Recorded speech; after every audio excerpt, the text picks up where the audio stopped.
예, 안녕하십니까. G7 클리닉 조인배 원장입니다. 오늘은 견갑골 지방흡입에 대해서 한번 설명드려 보도록 하겠습니다. 견갑골만 따로 하시는 분들은 매우 적습니다. 보통 이제 팔을 지방흡입할 때 뒤쪽으로 어깨나 약간 등 쪽, 브라라인 쪽으로 이렇게 이제 지방의 도톰이 같이 몰려 있는 경우가 있어서 팔을 할 때 부가적으로 하는 경우가 많습니다. 사진을 보시면 이분 같은 경우도 팔도 이렇게 도톰하지만 뒤쪽으로 견갑골 좀 더 밑으로 브라라인, 옆구리까지 이렇게 접히는 견갑골 부위에 넓게 지방이 같이 분포해 있어서 꼭 이쪽까지도 같이 정리해 줄 필요성이 있는 상태였습니다. 마찬가지로 이분 같은 경우는 그전 환자분보다는 좀 적지만 다소 도톰한, 접히진 않았지만 약간 주름이 있는 그 정도의 견갑골에 지방이 있는 상태였습니다.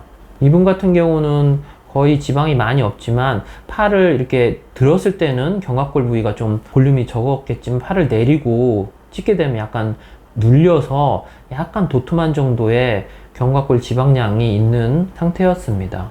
옆모습도 보시면 이 견갑골 부위가 지방이 많게 되면은 한 번, 두 번, 세 번까지 이렇게 약간 물결치는 듯한 느낌이 들면서 만져보면은 등 쪽에 있는 갈비뼈가 잘 만져지지 않고 약간 쿠션감 있는 카스테라 빵처럼 푹신푹신한 느낌이 이제 느껴지는 분들도 있습니다. 이분 같은 경우는 이제 약간 근육형이었는데 견갑골 위쪽으로 지방이 있고 좀 더 밑으로 브라라인 쪽에 조금 더 지방이 많은 상태였습니다. 이분 같은 경우는 이전 분들보다는 훨씬 더 지방량이 견갑골 부위에 적은 상태였습니다. 겨드랑이 뒤쪽으로 살짝 있고 그 밑으로 브라라인 쪽으로 살짝 지방이 있는 정도였습니다. 사실은 견갑골 부위가 특별히 위험하거나 그런 구조물들은 없습니다. 대신 이제 등 쪽하고 연결되기 때문에 섬유질들이 매우 많고 좀 지방이 질긴 경우가 있습니다.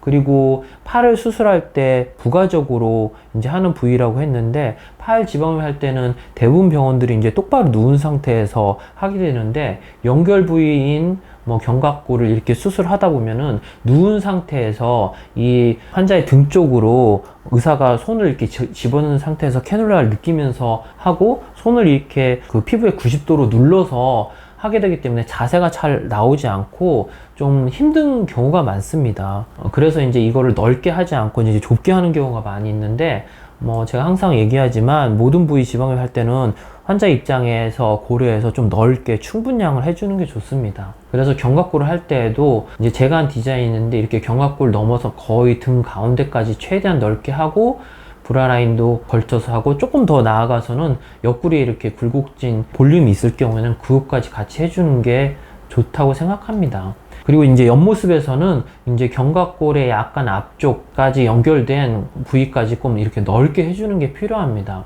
겨드랑이 안쪽이나 가슴 옆이나 옆구리의 위쪽 부위까지 이렇게 넓게 해주면 훨씬 지방량도 많이 나오고 가슴 옆 부위가 시원시원해 보이면서 견갑골하고 가슴 옆까지 얄쌍해진 그런 느낌을 얻을 수 있습니다. 마찬가지로 반대쪽 옆모습도 겨드랑이 안쪽, 그 다음에 가슴 옆, 위쪽 옆구리까지 이렇게 넓게 해줄 필요성이 있습니다. 근데 이제 이런 디자인 같은 경우는 인터넷에서 제가 좀 캡처해 봤는데 견갑골 쪽의 디자인이 좀 빈약한 이런 상태였습니다. 마찬가지로 이런 것도 이제 좀 수술할 때 조금 약간 브라라인이나 약간 좀 더 밑에까지 넓게 해주면 지방이 없는 부분이 아닌 것 같은데 같이 넓게 해주면 훨씬 더 수술 만족도가 높아질 거라고 생각됩니다. 마찬가지로 이것도 이제 견갑골을 살짝 한 디자인이고 이것도 마찬가지입니다. 견갑골을 할 거면 좀 넓게 해주는 게 환자 입장에서는 훨씬 좋다고 생각합니다. 마찬가지로 이 디자인도 좁고 어떻게 보면 좀 인색한 그런 디자인이라고 볼 수 있습니다. 견갑골을 살짝 하고 밑에 살짝 범위가 좀 좁은 디자인이라고 생각합니다. 이것도 마찬가지입니다. 그래서 이제 이렇게 견갑골이 그렇게 어려운 부위는 아닌데 의사가 좀 꼼꼼히 넓게 구석구석 최대한 캐놀라가 어프로치 되는 데까지 이제 심혈을 기울여서 꼼꼼히 해주면 훨씬 좋은 결과를 얻을 수 있습니다. 팔 지방흡입 할 때 부가적으로 본인이 견갑골을 하고 싶다면 이제 상담 시에 디자인이 어디까지 되는지 디자인을 좀 보여달라고 하면은 많은 도움이 될 거라고 생각합니다. 이렇게 가슴 옆, 겨드랑이, 가슴 옆, 옆구리까지 걸쳐서 이렇게 해주는지를 한번 평가해보고 수술을 결정하면 좋을 것 같습니다. 그래서 이분 같은 경우 이제 견갑골 브라라인까지 이제 제가 넓게 했었는데 접힌 것도 좀 펴지고 많이 좋아진 전후 사진입니다. 마찬가지 이분도 견갑골을 좀 넓게 옆구리까지 걸쳐서 했었는데 주름도 많이 펴지고 팔도 많이 얇아진 것을 알 수 있습니다. 이분은 아까 이제 처음 말씀드렸던 분인데 견갑골에 이제 지방이 많지는 않았지만 깔끔히 정리를 해주니까 견갑골이 얄쌍해진 것을 알 수 있습니다.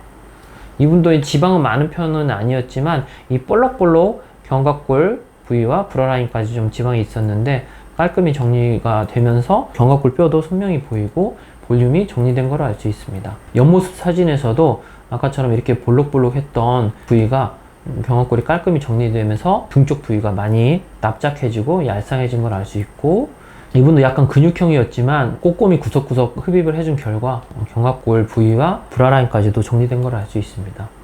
지방이 별로 없었던 타입인데 이전보다는 이런 굴곡도 좋아지고 볼륨도 많이 준 것을 알 수 있습니다.